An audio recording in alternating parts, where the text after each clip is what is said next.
사도 바울은 영적인 아들 디모데에게 처음 편지, 전서를 보낼 때도 앞에서 그리고 또 마지막에서 군사로서, 좋은 군사로서 선한 싸움을 싸우라 라고 부탁을 했고요. 또 후서에서도 오늘 본문에서 2장 말씀 오전에 본 것처럼 군사로 잘 싸우라 하고 자기를 본받으라고 말씀을 하면서 후서 마지막에도 자신도 선한 싸움을 마치고 달려갈 길을 이제는 잘 달렸다라고 말을 합니다. 오늘 오전에 본문 말씀에서 보시면은 성도들을 군사라고도 표현하고 또 법대로 경기해야 되는 경주자라는 말씀으로도 표현하고 수고하는 농부라는 말로도 표현을 했습니다. 이러한 표현들이 몇 가지 각기 다른 점을 우리에게 보여주는데요. 우선 관제와 같이 벌써 부음이 되었다라는 말씀은 바울이 하나님 앞에서 예배자다. 그래서 자신을 하나님이 받으시는 산 제물로 드렸다. 그런 의미에서 바울뿐만 아니라 우리 모든 성도들도 신령한 제사장으로 우리의 마음과 생각과 우리의 몸을 하나님이 받으심직한 더 커져가는 제물로 하나님 앞에 제단에 올려드려야 된다라는 것을 보여주고 있습니다. 모든 사람들이 예배가 잘 하나님 앞에 그 받으심직한 그러한 예배자로 자리를 잡을 때 비로소 다른 일에도 영혼이 잘됨과 같이 범사가 형통케 되는 역사가 있을 줄로 믿습니다. 사도 바울이 이렇게 예배자에 대한 말씀하실 뿐만 아니라 그 상을 받는 자다고 할 때는 이것은 각 개인이 받는 그런 수고한 것에 대한 칭찬, 또 그래서 멸류관을 받는 자들로서 각 자신을 위하여서 하는 일이다. 그러니까 싸우는 것은 하나님 나라를 넓히는 일이지만 잘 싸우는 것은 또한 하나님 앞에 각자가 어떤 식으로 하나님 앞에 드려졌든지 간에 자기의 상을 받을 거다. 그러니까 결과가 어떠하든 간에 상관없이 정해진 자리에서 최선의 경주를 하는 자는 거기 맞는 상을 받으니까 그것이 눈으로 보일 때 뭐 노아처럼 가족밖에 구원하지 못했다 할지라도 실망할 것도 없고 부끄러워할 것도 없고 또 세상적인 큰 일을 했다고 해서 결국은 없어질 것인데 그것 자랑할 것도 더더구나 없다. 그러면서 잘 싸우는 사람, 선한 경주자, 선한 군인에 대한 얘기를 하고 있습니다. 그 선한 싸움이라고 하는 것은 다른 농부나 어부나 건축자나 또 운동 경기자보다도 더 심하게 자신의 목숨까지 내놓고 전체의 승리를 위하여서 희생을 해야 되는, 위에서 내린 명령을 자기 목숨보다 귀하게 여기고 내놓을 수 있는 그러한 군인 정신이 필요하다는 거죠. 예수님께서 산상에서 내려오셨을 때 마태복음 7장 다음에 8장에 보면은 주님 앞에 아주 칭찬받는 군인 하나가 등장하게 되는데 그 사람은 유대 사람이 아니고 이탈리아 군대의 백부장, 아니면 로마 군대의 백부장이었습니다. 그 백부장이 예수님한테 부탁한 것은 주님께서 명령만 하시면은 내 종이 당장에 나을 것이니까 명령 좀 받으러 왔습니다. 하명만 하십시오. 이렇게 주님 앞에 구했지요. 예수님이 가서 고쳐주겠다 할 때 그렇게까지 하실 것 없습니다. 저도 위에 상관이 있고 시키면 전 다 합니다. 저 밑에도 군인들이 있는데 제가 백부장밖에 안 되지만은 그 100명들이 다 제 말을 다 따릅니다. 뿐만 아니라 저희 집에 있는 하인도 주인은 제가 뭐라고 하면은 다 듣는데 하물며 예수님께서 말씀하시면은 당연히 듣지 않겠습니까? 나아라고 명령만 해 주십시오. 그럼 그가 복종할 겁니다. 그래서 예수님이 하시는 말씀이 내가 이스라엘 중에서도 이만한 믿음을 본 적이 없다 하시면서 동서로부터 수많은 사람들이 아브라함과 함께 하늘에 앉을 때에 오히려 하나님의 백성들은 그 집에서부터 그 나라에서부터 쫓겨나게 되고 슬피 울며 이를 갈며 있을 것이다. 이런 말씀하셨는데요. 우리가 그 주님의 말씀에 전적으로 토달지 않고 이유 갖다 대지 않고 이런저런 상황 가지고 재지 않고 주의 말씀을 그대로 순종하려고 한다면은 바로 이와 같은 백부장의 구린 정신과 같은 그 예수님 얼마나 위대하신 권세인가, 또 나는 그분 앞에 뭘 해야 되는 존재인가, 이걸 바로 알고 그걸 따르는 것이 정말 주님 앞에서 우리의 생애가 주님이 크게 사용하시는 복된 생애가 될 줄로 믿습니다. 이건 훈련으로 되는 거예요. 군인들이 그냥 좋은 군인 될 수 있는 경우는 거의 없습니다. 어떤 운동 같은 것도 뭐 스스로 밖에서 운동을 잘해서 군에 들어가면 스카우트 돼가지고 뭐 거기 운동을 할 수도 있고 하겠지만은 군인은 병영에서 전투력을 계속 향상시키고 자신의 어떤 군인으로서의 그 힘을 계속 키워야만 좋은 군인이 될 수가 있습니다. 그러나 아무리 힘이 있어도 싸우고자 하는 그런 마음이 없으면은 오합지졸에 불과하다라고 세상에서도 성경에서도 가르쳐 주시고 있습니다. 우리나라 역사 가운데서 좋은 군사가 아니어서 자신들도 멸망당하고 나라도 아주 위태롭게 됐던 경우들이 꽤 많이 있었는데요. 그 중에 한 가지 소개를 해드리자면은 임진왜란 때에 신립이라든가 또 그 외 신립 말고 또 한 장군이 굉장히 그 유명한 장군으로서 조선의 아주 최고의 그 군인이라고 하는 평가를 받았었는데요. 신립이 일본 군대와 가서 싸운 것이 바로 청주에 있는 탕금대인데 배수진을 치고 결국은 다 죽었습니다. 군인들은 도망 못 가게 뒤에다가 강물 흐르게도록 등을 치고 한국이 사용했던 무기하고 일본이 사용했던 무기는 성능 면에서 굉장히 차이가 났는데 싸우겠다고 하는 의지만 가지고 그냥 맞붙었던 거죠. 한국 소총은 장전하는데도 시간도 걸리고 조준해갖고 쏘는데 시간도 많이 걸리는데 사거리도 그렇게 길지 않습니다. 근데 일본 조총은 그냥 즉각 조선 조총보다 더 빨리 장전해가지고 앞에서 쏘면은 그 다음에 뒷열은 앉아가지고 장전하고 뒷열에 쏠 때는 앞에가 또 장전하고 이렇게 하다 보니까 완전 그냥 타켓이 돼서 다 죽어버렸어요.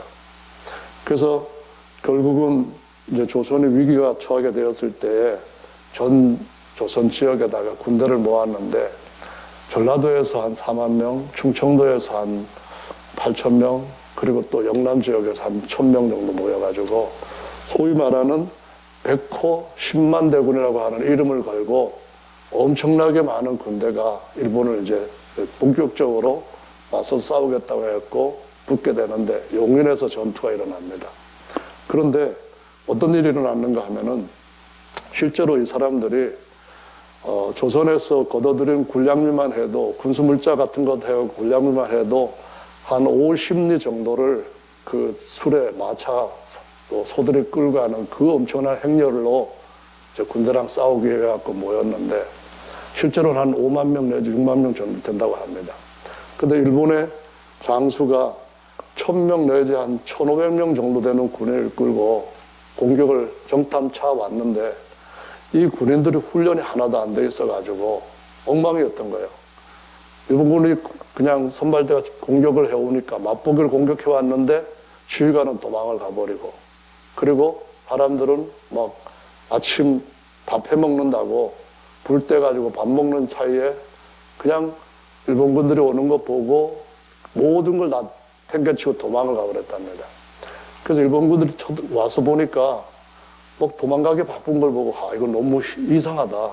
우리가 매복에 걸리나 보다 하고 주춤하는데 이 주춤한 그 틈을 타서 도망을 갈 때 일본군한테 죽은 사람 숫자보다도 서로 밟혀서 죽은 군대가 숫자가 훨씬 더 많았다고 합니다.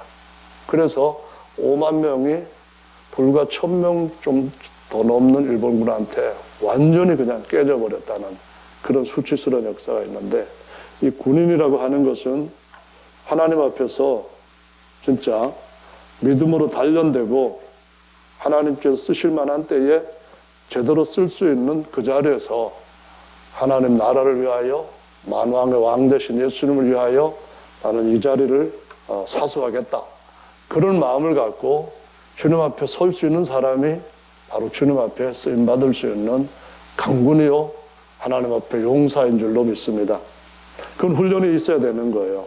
뭐에 훈련되어야 되냐면은 무기랑 또 자신의 어떤 전투력 같은 것에 끊임없이 훈련을 쌓아야만 제대로 전장에서 적들을 제압할 수 있는 힘을 얻게 되는 거거든요. 그냥 흉내내면 안 되는 거예요.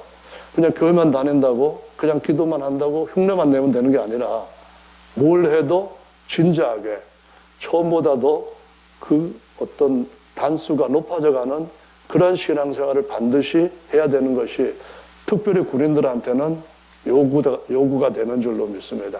그래서 사도행전에도 보면은 사도 바울이 디모데에게 선한 군사가 되어야 된다, 그런 말을 했는데, 사도 바울이 워낙 하나님 앞에서 큰 그런 용사로서 이 서쪽 지역을 갖다가 로마 더 멀리까지 복음을 전하고 또 하나님 나라를 확장하는 일을 하다 보니까 이런 일도 있었다고 말합니다. 사도행전 19장 11절에 보면은 하나님이 바울의 손으로 희한한 능을 행하게 하시니 심지어 사람들이 바울의 몸에서 손수건이나 앞치마를 가져다가 병든 사람에게 얹으면 그 병이 떠나고 악귀도 나가더라, 이렇게 나옵니다. 사도 바울이 어떻게 해서 이런 능력이 나올까요? 사도 바울이 오랜 세월 동안 주님과 동행하면서 그 전장에서 승리했기 때문에 조그만 다윗을 이스라엘의 최고의 성군으로 세우시는 그분의 손길을 따라서 훈련되었기 때문에 가능한 겁니다. 우리들도 누구든지 주님의 손에 의해서 훈련되어야 됩니다. 그럼 누구든지 하나님 앞에서 큰 용사로 쓰임받게 될 줄로 믿습니다. 흉내내면 안 되는 거예요. 진짜 훈련이 돼야 돼요. 그 뒤에 이어진 말씀을 보면 이렇게 나옵니다. 13절에 이에 돌아다니며 마수라는 어떤 유대인들이 시험적으로 악기 들린 자들에 대하여 주 예수의 이름을 불러 말하되 내가 바울의 전파하는 예수를 빙자하여 너희를 명하노라 하더라. 이런 사람들도 있다는 거예요. 세상에는 교회에 대한 것이 진짜 정체가 무엇이고 하나님 나라의 그 정의가 무엇인지 모르는 사람들이 그냥 예수님을 그냥 마술하는 것처럼 마태복음 7장처럼 예수 이름으로 뭐 능력 나타내고 그런 사람들도 있다는 거예요. 그것도 대단한 거예요. 그런데 주님이 그 사람들한테 내가 너희를 도무지 모른다 그러면은 그들은 결국은 누구한테 진 겁니까? 마귀한테 진 거예요. 이어지는 말씀을 또 보면 이렇게 되어 있어요. 거기 보면 14절에 유대의 한 제사장 스게와의 7 아들도 이 일을 행하더니 이렇게 나옵니다. 유대의 제사장 아들들이에요. 아버지로부터 대대로, 아버지로부터가 아니라 그 조상으로부터 대대로 제사장의 그 귀한 직분을 해왔던 사람들이에요. 항상 성전에 가서 기도하고 말씀 읽고 또 외우고 사람들한테 가르치고 그랬던 사람인데 이 사람들도 뭐라고 했는가 하면은 오늘 말씀에서 조금 전에 읽어본 것처럼 그 바울의 예수를 내가 빙자해서 너희에게 명한다 이렇게 했는데 실제로 아무리 제사장의 아들이고 오랫동안 신앙이라고 하는 틀 속에서 자라온 사람들이지만은 그 사람이 정말 권세가 있고 능력이 있는지는 귀신들이 귀신같이 더 잘하는 거예요. 귀신이 뭐라고 했는가 하면은 악귀가 대답을 했습니다. 뭐라고 대답을 했나 보니까 예수도 내가 알고 바울도 알거니와 너희는 누구냐? 악귀 들린 사람이 두 사람한테 뛰어 올라가지고 억제하며 이기니 저희가 벗은 몸으로 그 집에서 도망하는지라 라고 말씀하고 있습니다. 하나님 안 믿는 사람이 아니에요. 제사장 아들이에요. 그럼 제사장 되는 거예요. 또 제사장으로 사는 거예요.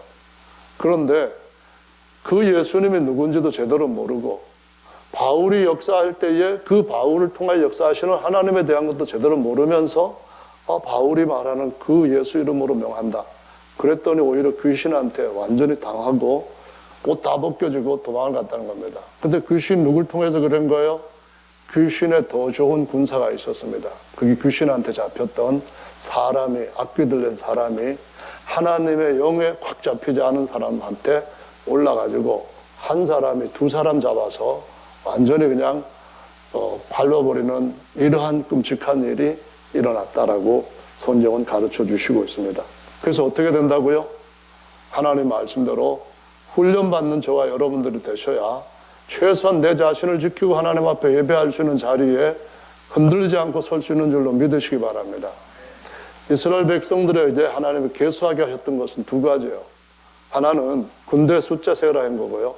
또 하나는 민수기 2장에서부터 뭘 했냐면은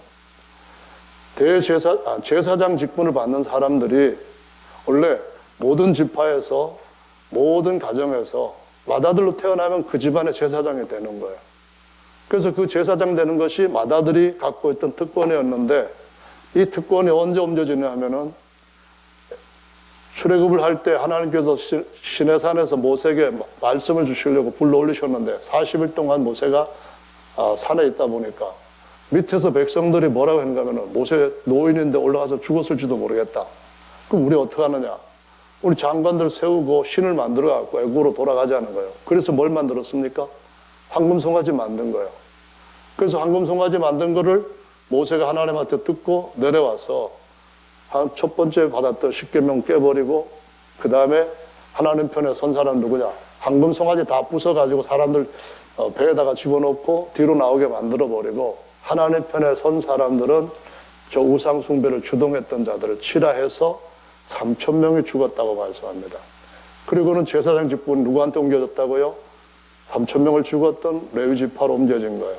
그래서 민수기 2장에서부터는 뭐가 나오냐면은 지파가 이스라엘 형제 중에 마지 제사장권을 받을 수 있던 장자권을 같이 숫자를 맞춰가지고 또 남는 사람은 속전을 내가지고 이양하는 것이 나옵니다.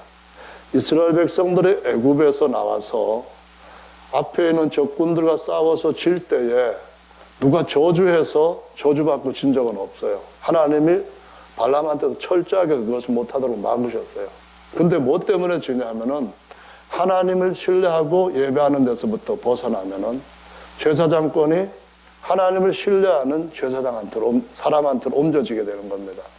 그래서 우리가 바울이 끝까지 믿음을 지킬 수 있고 선한 싸움에 승리할 수 있었던 것은 자기 자신을 하나님의 제단에다가 전제와 같이 부어드리는 이 일을 했기 때문에, 이 관제라는 말은 부어드리는 제사다 해서 전제와 관제는 같은 의미입니다. 하나님 앞에 내 인생 다 그냥 쏟아 부었더니만 하나님이 나를 이와 같이 내 생의 마지막까지 위대한 일을 나를 통해서 행해 주셨다. 그런 거거든요.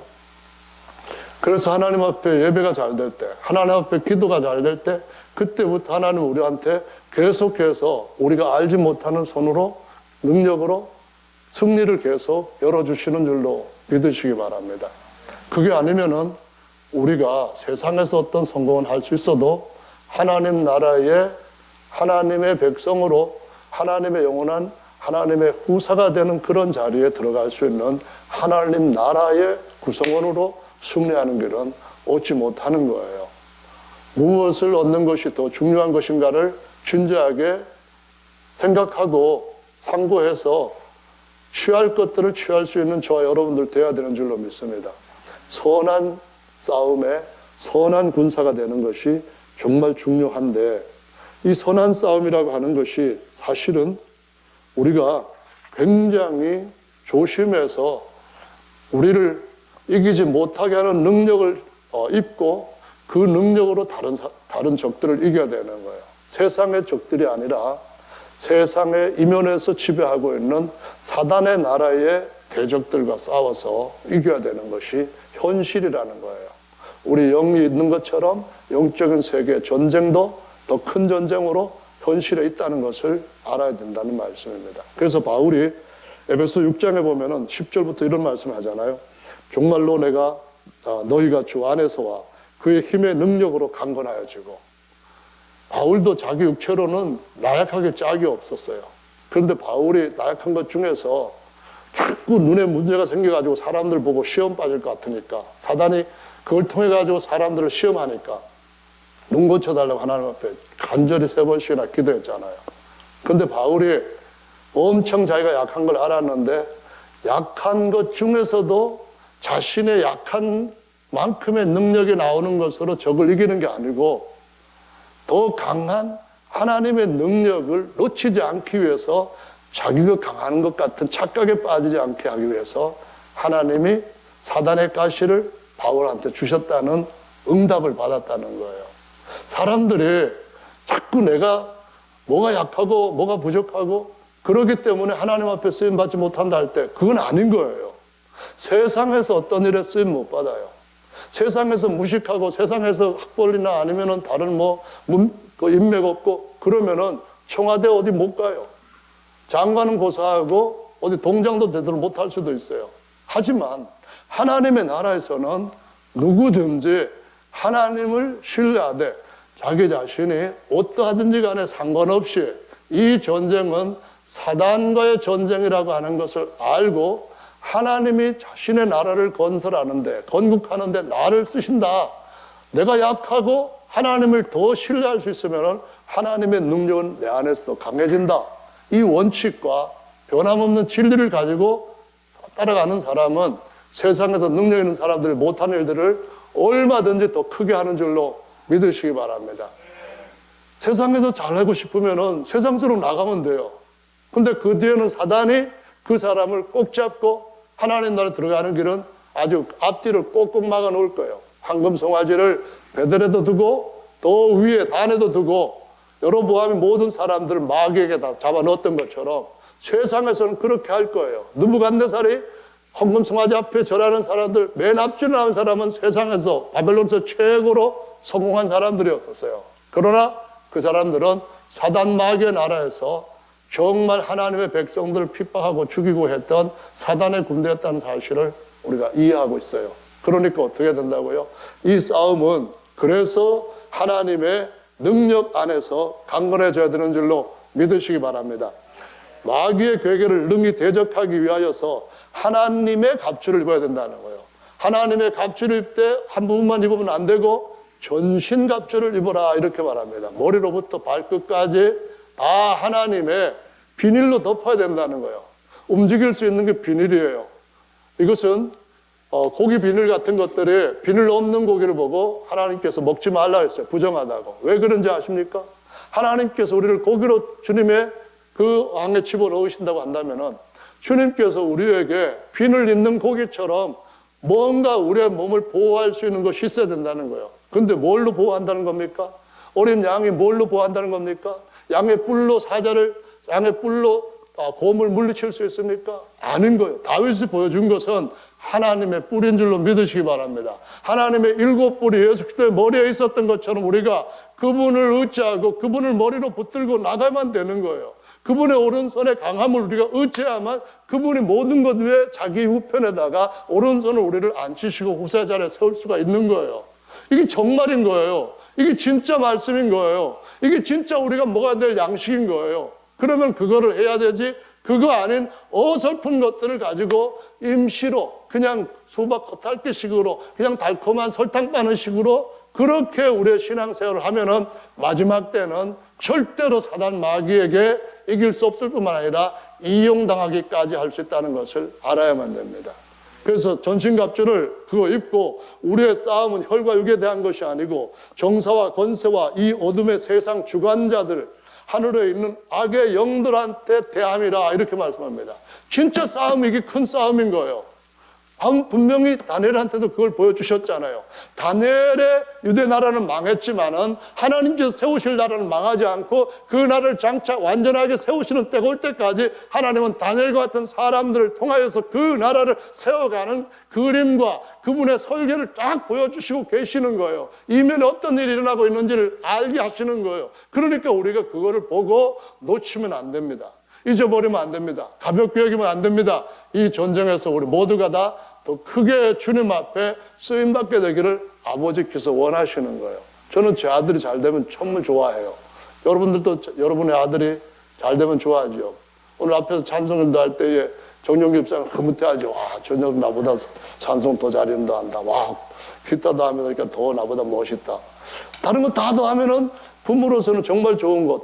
그거 어디서 나온 마음이에요? 하나님 아버지께서 우리에게 부모가 될 때에 느끼게 하는 감정, 그분께서부터 주신 그분의 감정이라는 거예요.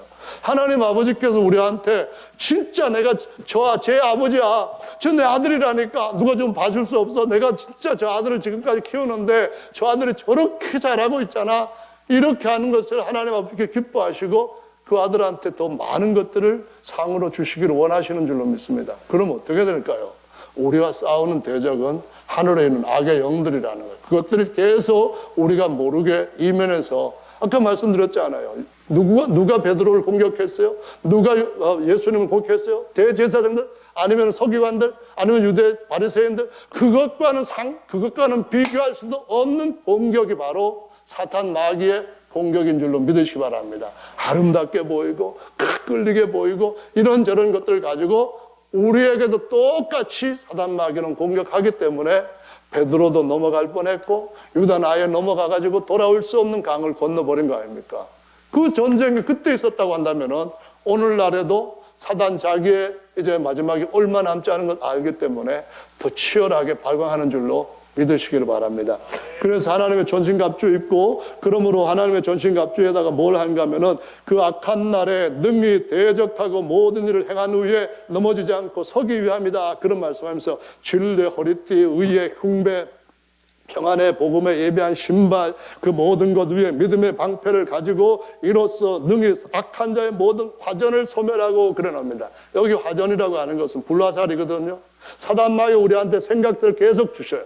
주시는 게 아니라 줘요. 어떤 생각을 주는가 하면은 하나님 나라를 먼저 생각하지 못하게 만듭니다.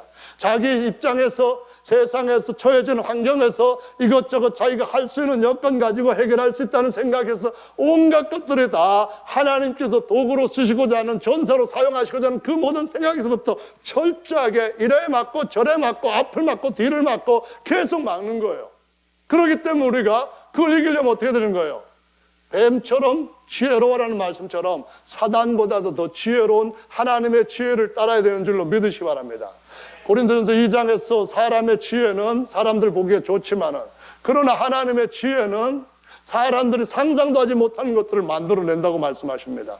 그것이 우리한테 주께서 모든 것 이전에 우리를 위하여서 예비해 놓은 것을 볼 수 있게 하시고 그것을 취할 수 있게 하는 능력으로 승리의 자리로 우리를 끌어가게 되는 줄로 믿으시길 바랍니다. 거기다가 모든 기도, 간구로, 무시로 성령 안에서 주님 앞에 기도하라. 나를 위해서도 기도하라. 이게 바로 우리가 처해는 영적 전쟁에서 전사로서 꼭 어느 때든지 해야 될 일이다라고 말씀을 하고 있습니다. 장군이 앞에 있어도 경례도 제대로 못하는, 안 하는 이런 군대가 되었다. 그 얘기를 오전에 했잖아요. 하나님께서 우리 앞에서 뭐라고 말씀하셔도 하나님의 뜻이 그런 거하고 내 목적하고 무슨 상관이냐? 그냥 나는 나이고 하나님 하나님이고, 하나님이 나한테 필요할 때는 나한테 썩지 않는, 아니 나한테 영생할 수 있도록 양식 주면은 좋겠고, 내가 하고 싶은 거 간섭 안 하면은 그것도 좋겠고, 내가 원하는 것을 주님께서 해주는 그 일에 하나님이 나한테 쓰임 받으면 좋겠다는 이런 생각들이 어디서 오는 거예요? 세상의 임금이 사람의 육신의 욕심을 붙잡아 가지고 하나님의 뜻을 따르지 못하도록 계속 공격하는 중에 공략당한 겁니다. 잡힌 거예요. 그렇기 때문에 우리가 하나님 앞에서 한 낫을 샀다고 한다면은 풀 베는 것도 필요하지만은 풀만 배 가지고는 안 되냐고 오늘 오전에 찬송할 때 그러셨잖아요. 뭘 해야 됩니까? 예수님이 사마리아 여자 만나고 난 뒤에 눈을 들어서 들판을 바라보라 그 말입니다. 아니 아직까지 몇 달이 지나야 추수할 때가 된다고 하지만은 아니다. 하나님의 눈으로 눈을 들어가지고 보면은, 영적인 눈을 가지고 보면은 벌써 다 익어서 추수할 때가 지나가고 있다 이 말씀을 하시잖아요. 사단의 생각은 이런 거예요. 아니야 지금 아니야. 저 사람 지금은 아니고 저 사람은 아니고 저 사람도 아니고 언젠가는 하나님 앞에서 우리가 뭔가 할 수 있을 거야. 그러면서 그냥 이런저런 바쁘지도 않은 일, 이런저런 중요하지도 않은 일, 이런저런 그냥 내가 이 세상에서 안 해도 될 일, 그런 일들 속에 우리를 계속 집어넣고 우리의 인생 다 끝나게 하는 이런 작전으로 오늘날 너무나 많은 사람들이 예수님을 믿는다고 하면서도 진짜 충성된 강한 군사가 되지 못하고 인사도 제대로 안 하고, 주님 기도 잠깐 하고 갈 테니까 그 다음에 제 사안 좀 알아주세요. 그냥 잠깐 하는 거예요. 주여 믿습니다. 아멘 할렐루야. 하루 종일 다 끝난 거예요. 근데 전쟁이 그렇습니까? 그렇지는 않다고 말씀합니다. 이 전쟁 언제까지 계속될까요? 계시록 12장 말씀 보면은 7절에 하늘에 큰 전쟁이 있으니 미가엘과 그의 사자들이 용으로 더불어 싸울세 용과 그의 사자들도 싸우나 이기지 못하여 다시 하늘에서 저희의 있을 곳을 얻지 못한지라. 큰 용이 내어 쫓기니 옛뱀 곧 마귀라고도 하고 사단이라고 하는 온 천하를 꿰는 자라. 땅으로 내어 쫓기니 그의 사자들도 저와 함께 내어 쫓기니라. 내가 또 들으니 하늘에 큰 음성이 있어 가로되 이제 우리 하나님의 구원과 능력과 나라와 또 그의 그리스도의 권세가 이루었으니 우리 형제들을 참수하던 자 곧 우리 하나님 앞에서 밤낮 참수하던 자가 쫓겨났고, 이 말씀합니다. 이게 언제예요? 계시록 12장은 앞으로 일어날 일이란 말이에요. 앞으로 예수님께서 우리를 휴거시킬 때에 그때 대한 일을 그 이후에 대한 이야기를 기록하고 있는 거예요. 그럼 그때까지 사단 마귀는 공중에서 공중 권세 잡은 자로서 하나님이 우리에게 주시는 다니엘에게 응답을 가져다 주는 가브리엘을 보내셨던 것처럼 그 일이 우리 가운데서도 계속 일어나고 있는데, 우리가 하나님 앞에서 그 일을 받기 전에 엉뚱한 대로 다 자꾸 빠지는 거예요. 사단이 불화살을 써가지고 안 되는가 보다 그러는 거예요. 오늘은 아닌가 보다, 내일 아니면 또 모레 아니면 계속 해가지고 우리의 속에다가 자기 생각을 하나님 앞으로 가까이 나가지 못하고 하나님이 주시는 답을 얻지 못하도록 끊어버리는 거예요. 복음로를 차단시켜 버리는 거예요. 그냥 사단이 어떻게 뭔가 하면은 핍박이 좀 일어나고 어떤 어려움만 있으면 그 조선 군대처럼 그 엄청난 군량비 다 내비두고 도망을 쳐오는데, 일본 군 지휘자가 이거 함정에 빠진 게 아니면 이럴 수가 있나? 도저히 안 되겠다. 도저히 모르겠다. 그래가지고 공격을 멈췄다는 거예요. 근데 도망가는데 밟혀가지고 죽은 사람들이 일본군한테 죽은 것보다 더 많고 전멸했다는 거예요.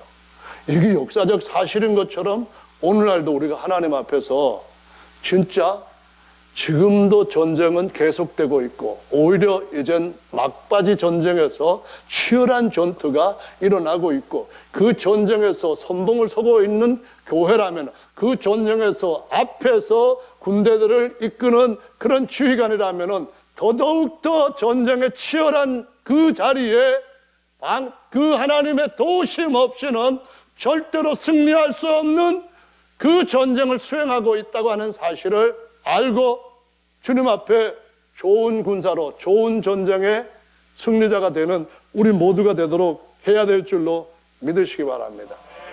이 마귀가 전능하지는 않아요. 전지하지도 않아요. 하지만 하나님 만드신 전지전능한 능력으로 구상해서 만들어 놓은 작품으로는 최고예요.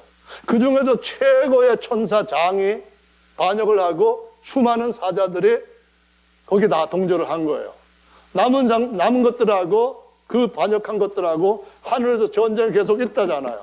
근데 이 전쟁이 자기들끼리만 하는 전쟁이 아니고 그 뒤에 이어지는 걸 보니까 이 땅에서 하나님의 나라가 될 사람들, 장차 천사들까지 영원히 다스릴 사람들이 어떻게 하느냐에 따라서 전황이 달라진다는 거예요. 전세가 바뀐다는 거예요. 그러면 우리가 이 땅에서 저 하늘에 있는 천사들이 자기들끼리 싸우는 것이 아니고 우리가 싸움 일에 결정적인 키를 가지고 있다고 한다면 이 열쇠를 어떻게 사용해야 되는지를 알고 사용한지 알려면 아는 대로 그것을 그대로 순종을 해야 되는 줄로 믿으시기 바랍니다. 열쇠를 가지고 네가 열면 하늘에서 열리고 네가 닫으면 하늘에서 닫히고, 그럼 주님 말씀하셨다면 그 말씀을 그대로 믿고 선정해서 정말 하나님께서 우리에게 더 큰 승리를 주실 때까지 계속 싸워야죠. 계속 주님 앞에 구하고, 어떤 불화살이 온다 할지라도 믿음으로 다 맞고, 어떤 의심을 쏜다 할지라도, 어떤 급한 거 다른 거 뭐 이런 거 가지고 자꾸 우리를 회유한다 할지라도 다 그거 믿음의 방패로 떨어뜨려 놓고 주님 말씀 앞에서 내가 이것을 반드시 주님이 주신 약속대로 얻는다. 주님은 이것을 승리하게 확정해 놓으셨다. 이 믿음을 가지고 승리를 보는 인생이 되어야 될 줄로 믿으시기 바랍니다. 승리를 한 번도 경험하지 못한 사람이 계속해서 패배만 하거나 뒤로 밀리거나 하는, 어떻게 할까요 마지막까지? 그러니까 승리를 볼 수 있는 우리가 오늘 이 시점에서 주님이 전쟁을 수행하라고 하는 이 말씀을 따라 강한 대적이 어떤 존재를 알고 나는 어떤 존재이며 우리를 도우신 하나님은 어떤 분인지를 알고 그 믿음에서 전황을 바꿔버릴 수 있는 저와 여러분의 믿음의 역사가 함께하기를 예수님의 이름으로 축원합니다. 이스라엘 군대를 하나님께서 가나안 땅 정복하게 보내실 때 천사 하나, 사자라는 말로 번역됐는데 천사 하나를 보내시면은 가나안 땅의 원주민들을 다 이스라엘 백성들 앞에 무릎을 꿇게 한대요. 성문 다 열게 하신대요. 한 천사가 그만큼 강한 능력을 갖고 있다고 하는 것을 하나님이 여러 구절에서 증명을 하고 계세요. 근데 타락하고 반역한 것들은 자기들이 더 강하고 더 권세와 영광이 있고 능력이 있으니까 한 것들이에요. 근데 지금까지 그 능력들이 하나님으로부터 박탈당한 것은 아닌 거예요. 다만 하나님이 허락을 하지 아니하면은 저들 마음대로 할 수는 없는 거예요. 아멘. 하나님이 다윗이라 할지라도 하나님 마음에서부터 벗어나게 될 때는, 하나님이 사울이라 할지라도 하나님 마음에서부터 벗어나게 될 때는, 하나님께서 유다라 할지라도 하나님 마음에서부터 벗어나게 되면은 보호하지 아니하시고 악한 영들이 역사할 수 있도록 그냥 그분이 그 모든 것들을 허용을 하시는 거예요. 그럼 어떻게 됩니까? 우리가 주님 앞에서 주님의 능력을 가지고 끝까지 믿음으로 주님을 붙든다면은 베드로같이 실패한 사람도 주님께서 최고의 새로운 지도자로 세울 수 있는 줄로 믿으시기 바랍니다. 하나님을 직접적으로 대적하진 않았지만은 하나님의 군대들을 몰살시키려 했던 사울과 같은 자도 하나님께서 최고의 군사로 사용하시고 그가 선한 싸움을 마치고 하나님 앞에 상급을 바라볼 수 있는 그 승리 자리에 서서 나에게만 주시는 것이 아니라 주의 나타나심을 기다리는 모든 자에게도 똑같은 승리를 주신다고 하신 그 말씀대로 누구든지 하나님의 군대로 쓰실 수 있는 줄로 믿으시기 바랍니다. 끝까지 주님은 그 일을 하실 겁니다. 절대로 이 약속을 다른 마귀가 거짓말로 또 다른 어떤 유혹으로 내 마음속에 있는 이 말씀의 검을 빼앗기지 않도록 하기를 예수님의 이름으로 축원합니다. 주님이 주시는 승리는 이 말씀과 함께 주께서 그 칼들이 움직이는 역사를 나타내실 때에 기드온의 300명이 모래수같이 많았던 미디안의 군대들을 전부 다 초토화시켜버렸던 것처럼 일내실 줄로 믿으시기 바랍니다. 사단이 그 믿음을 11명의 정탐군에게 주었던 것 같은 그런 간교한 세상적인 인간적 육신적 경험으로 바꿔주지 않게 되기를 예수님의 이름으로 축원합니다. 할렐루야. 성경에 보면은 진짜 사단이 보통 능력이 있는 것이 아니라 대단한 능력을 가진 자들이다 하는 것을 보여줍니다. 그 말은 무슨 말이냐 하면은 우리의 싸움이 혈과 육의 싸움이 아니라고 한다면은 우리 힘으로, 우리 똑똑함, 우리 학식, 우리 경험, 우리가 갖고 있는 계획, 우리가 갖고 있는 어떤 그냥 일반적인 육신의 행동, 그거 갖고는 승리할 수 있는 길이 100%, 200% 없다는 것을 의미하는 겁니다. 따라서 전적으로 하나님을 의지하고 할 수 있는 한 더 하나님을 찾고 의지하는 것이 승리를 가져온다는 거예요. 아멘. 한번 봅시다. 이스라엘이 아수르의 침공을 받고 아무것도 할 수 없는 지경에 이르렀어요. 그 전쟁은 어떤 의미에서는 큰 강한 아수르군과 그 다음에 남쪽 히스기야군과의 싸움이에요. 그런데 그 싸움이 육신의 싸움으로만 그냥 진행되고 있는 것이 아니라는 거예요. 하나님 앞에 기도했습니다.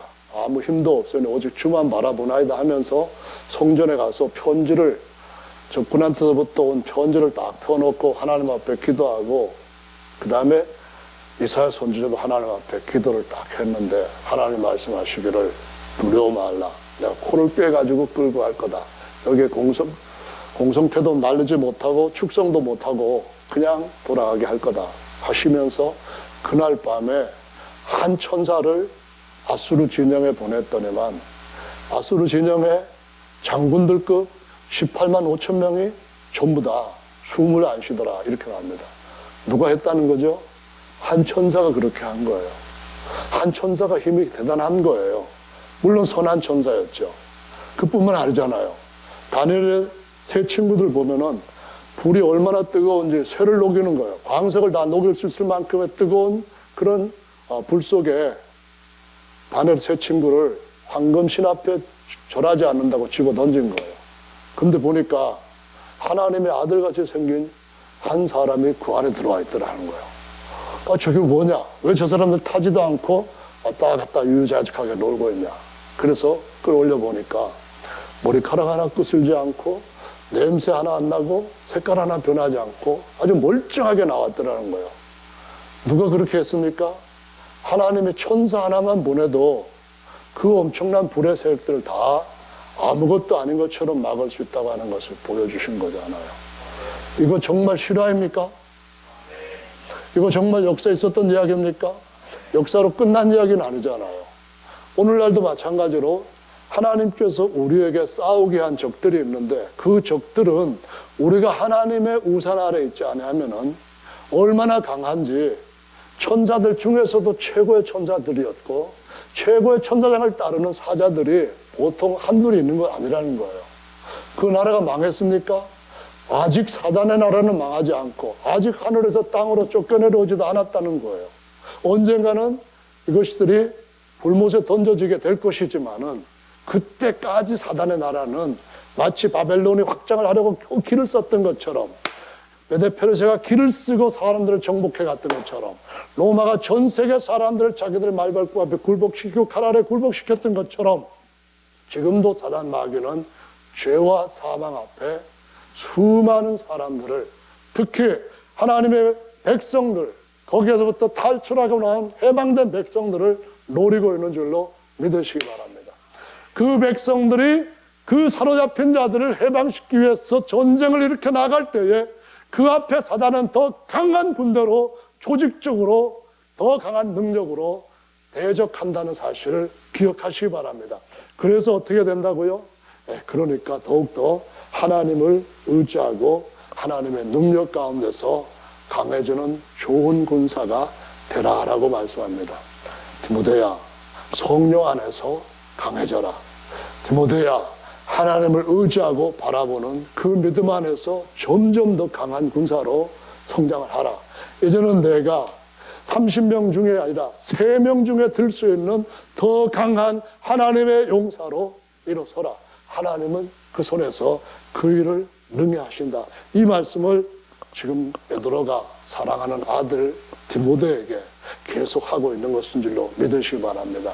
형제 자매 여러분, 여러분 가운데서 하나님께서 이 마지막 시대에 하나님의 5 손가락에 들 수 있는 위대한 하나님의 일꾼들, 좋은 군사들을 세우기를 원하시는데, 원하시는 것이 분명한데, 그런데 누가 하나님 앞에 바울처럼, 베드로처럼, 요한처럼, 디모데처럼 하나님의 부르심에 응답하고 그 혹독한 훈련에 기쁨으로 순종할 수 있는지, 그것이 가장 중요한 우리 앞에 부닥치고 해결해야 될 문제인 줄로 믿으시기 바랍니다.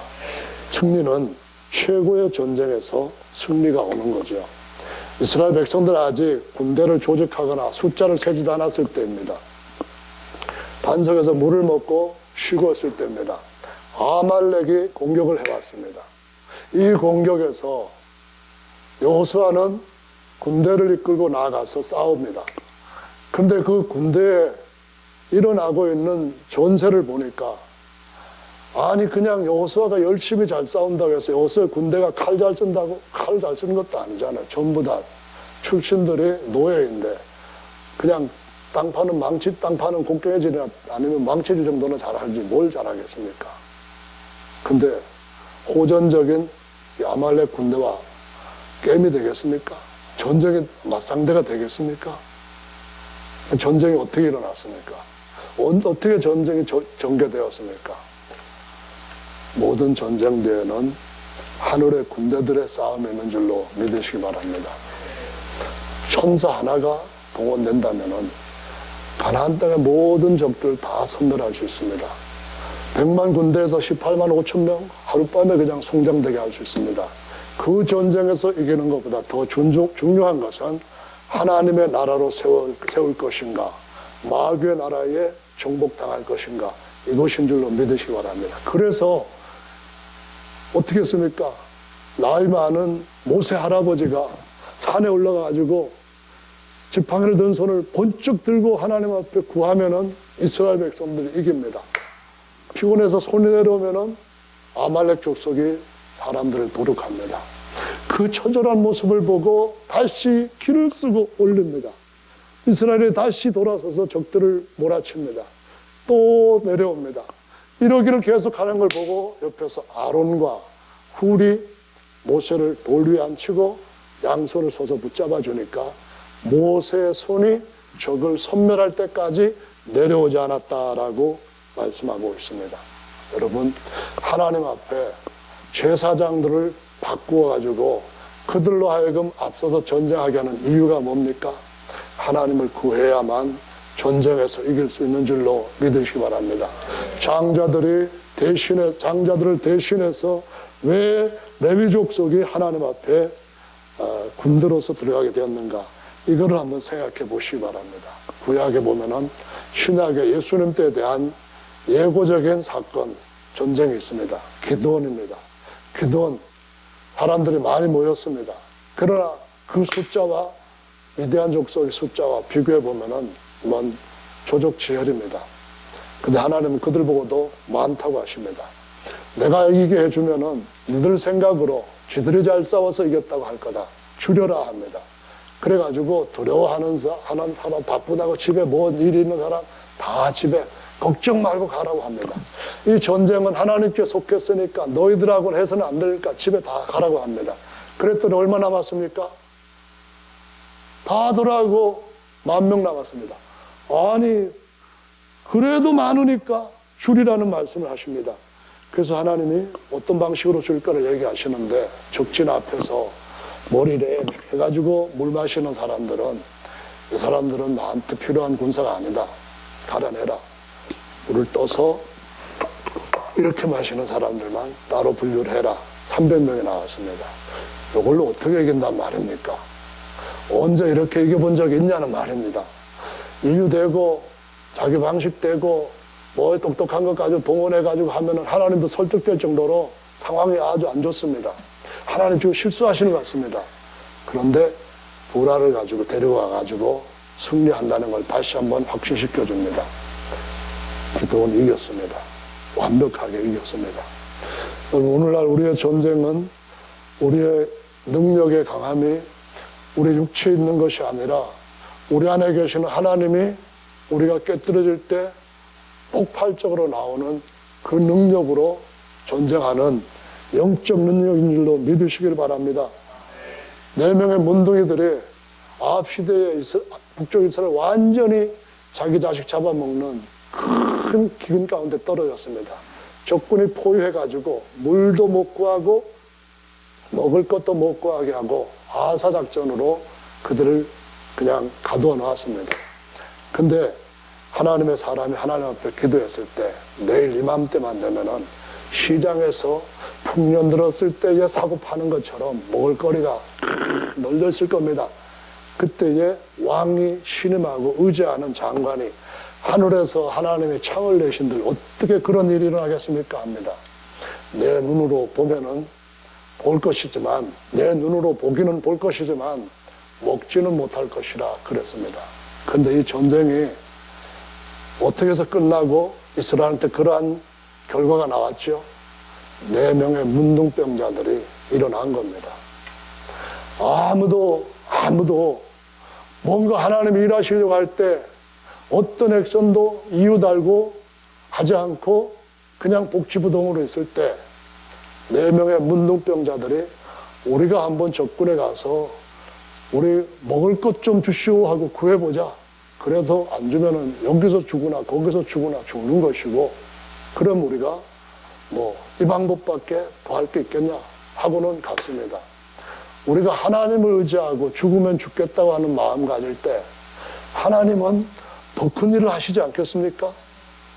이 군대가 아니라 4명의 문둥병자가 발자국을 떼기 시작했을 때 하나님이 아람 군대한테 어마어마한 군대가 지금 다른 데서부터 용병으로 지금 투입이 돼가지고 우리를 다 죽이러 온다 해가지고 먹을 것, 입을 것, 군수물자 다 내비두고 조선 군대처럼 도망을 쳐버렸답니다.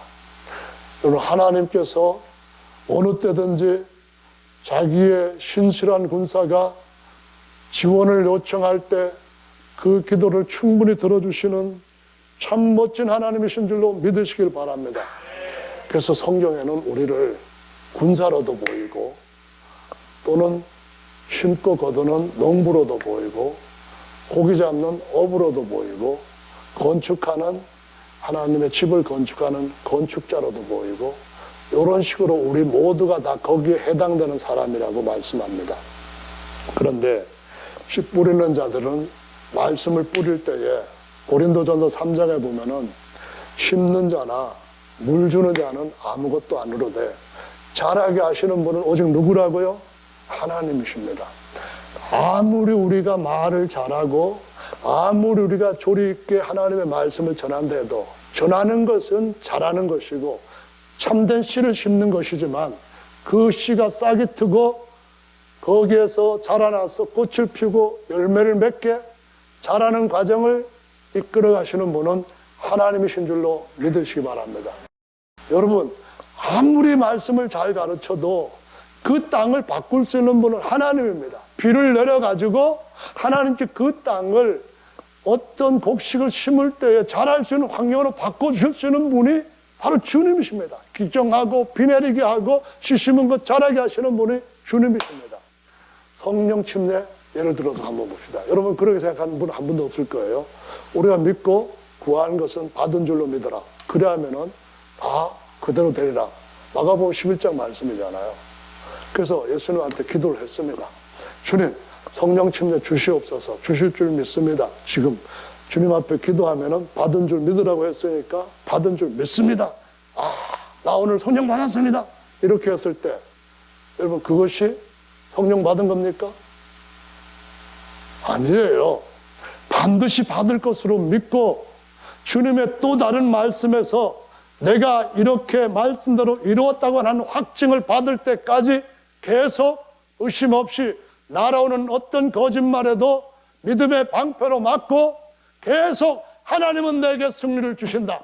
나는 예수님 안에 있을 때 승리를 얻는다. 이 믿음을 가지고 내가 이 약속이 언제 이루어질지는 모르지만 가장 완전한 주님의 때에 반드시 이루어질 것이고 나는 그때까지 주님 앞에 기도하는 것을 멈추지 않겠다. 주님의 얼굴을 구하는 것을 멈추지 않겠다. 이 믿음을 가지고 계속 나갈 때 주님은 계속 자라게 하시는 줄로 믿습니다. 사람들한테 아무리 말씀을 많이 심어도 길가밭에는 새들 곧 사탄 마귀들이 다 훔쳐간답니다.